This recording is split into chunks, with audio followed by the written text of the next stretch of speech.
Fragrances are great. They can make you more attractive to the opposite sex.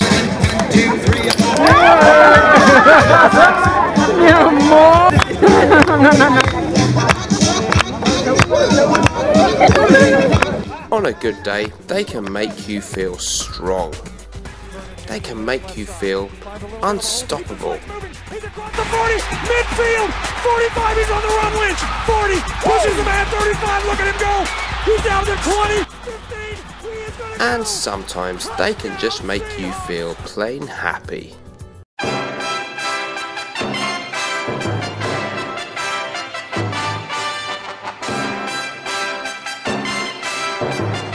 Today we're going to be finding out about the Amen line from Thierry Mugler.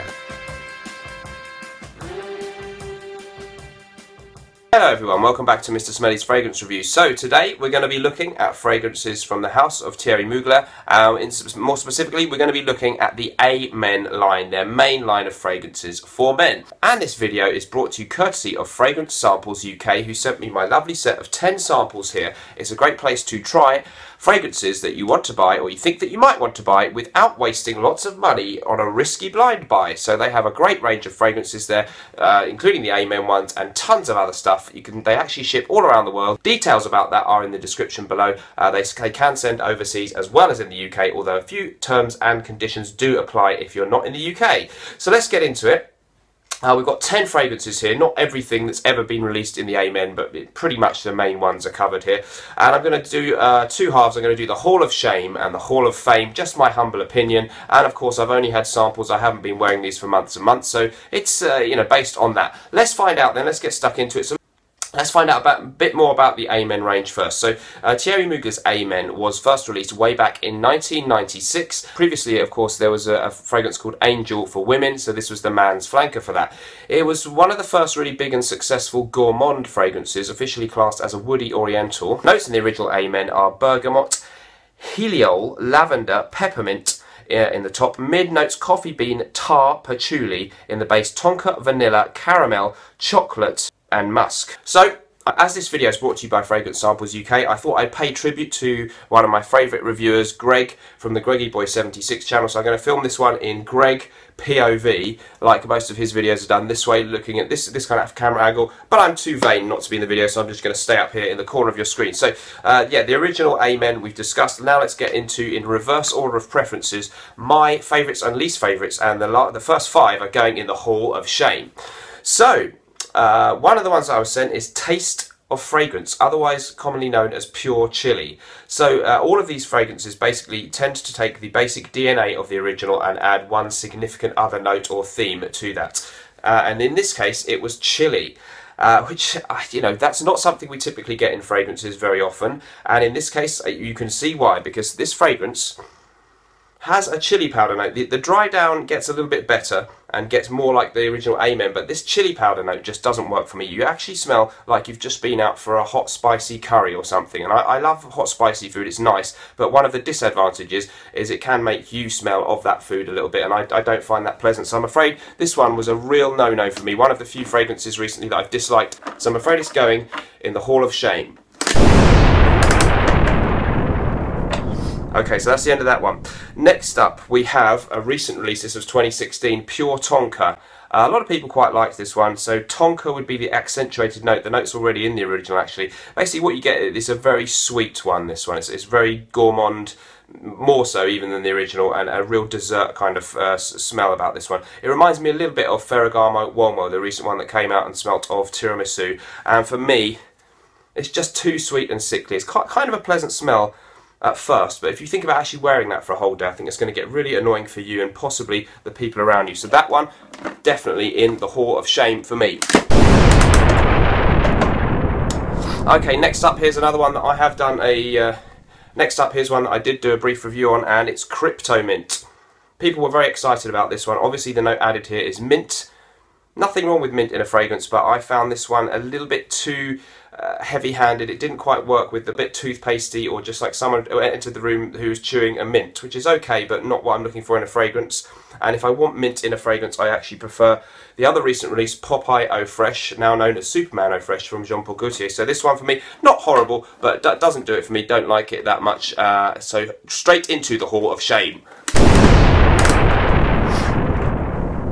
Okay, 2 more left to go in the Hall of Shame. Pure Coffee for me. It's getting better now. Things are getting better. It's not as bad as some of the first ones I talked about.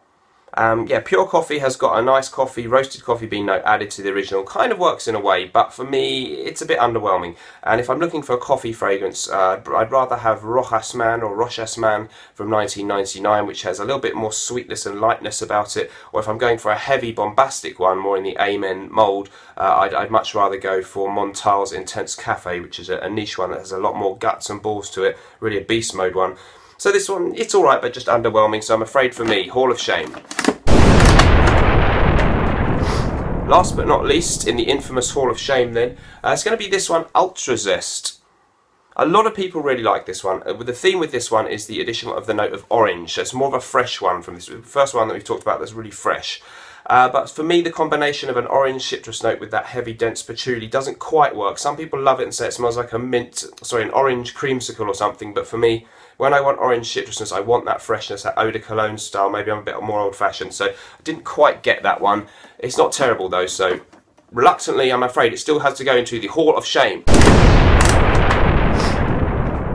Okay, so those are the thumbs down, into the thumbs up. So, top 5 for me from the Amen line. First up, let's just show you a bit about how the fragrances came, by the way. So if you are interested in ordering from Fragrance Samples UK, here's an example. These are 2ml samples, lovely labels, nice and neat, well packaged, and they were very swiftly dispatched. And I know a few other people who use them, and they're always saying, I see comments on Facebook groups where they're saying it was really good, they came quick. So I think they do provide a really good service. Now, here we go. Number 5 for me, the original Amen.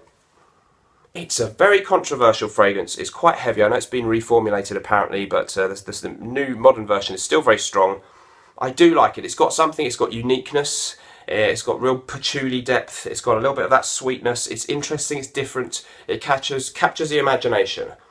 It just doesn't quite seem to be my thing or something I feel I need to rush out and buy, but I respect it and I think it is a good fragrance. So that's at number 5 for me. Definitely worth trying, and yeah, a must try for a fragrance fan.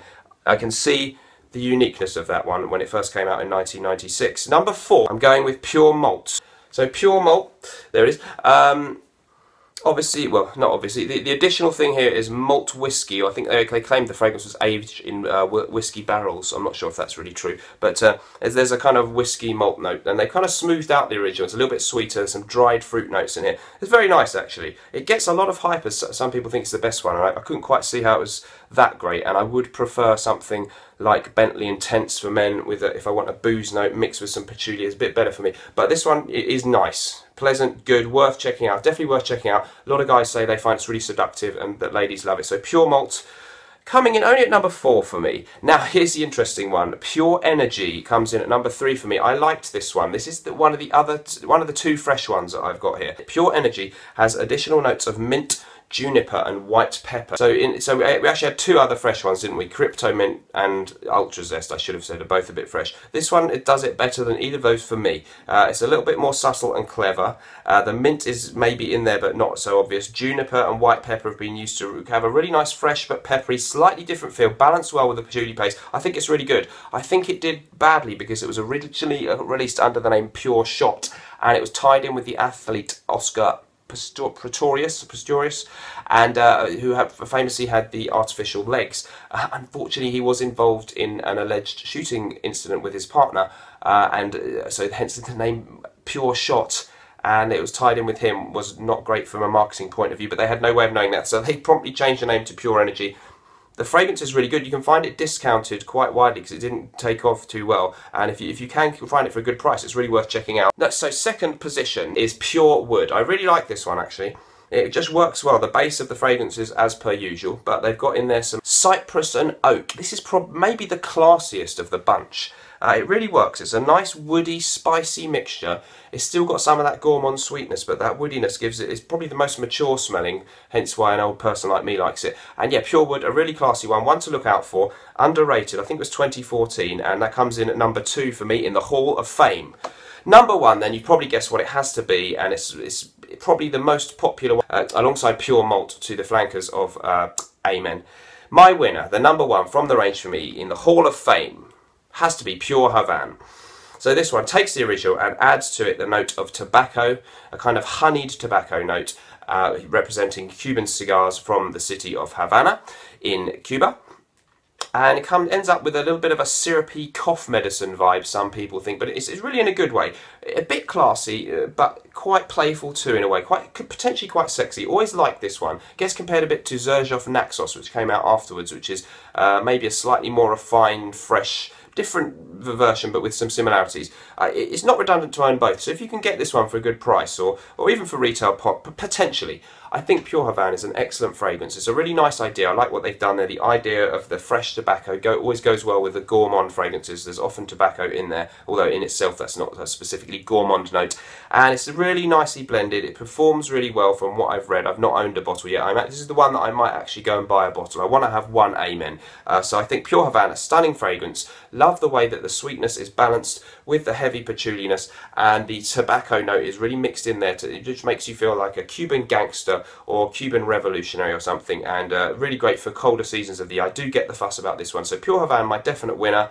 The only other thing is I don't really like the bottles for these. I know people say the sprayers are not very good. The worst thing is the way they look to me. They look like close to a Lynx spray or something like that, but I can forgive them, certainly in the case of the last 2 or 3 that I mentioned, which smell really nice. So what did you think about that? Thanks to Fragrance Samples UK for sending me the fragrances. Do check them out and order some samples from them, because you can save yourself a lot of money finding out what you do and don't like without buying bottles.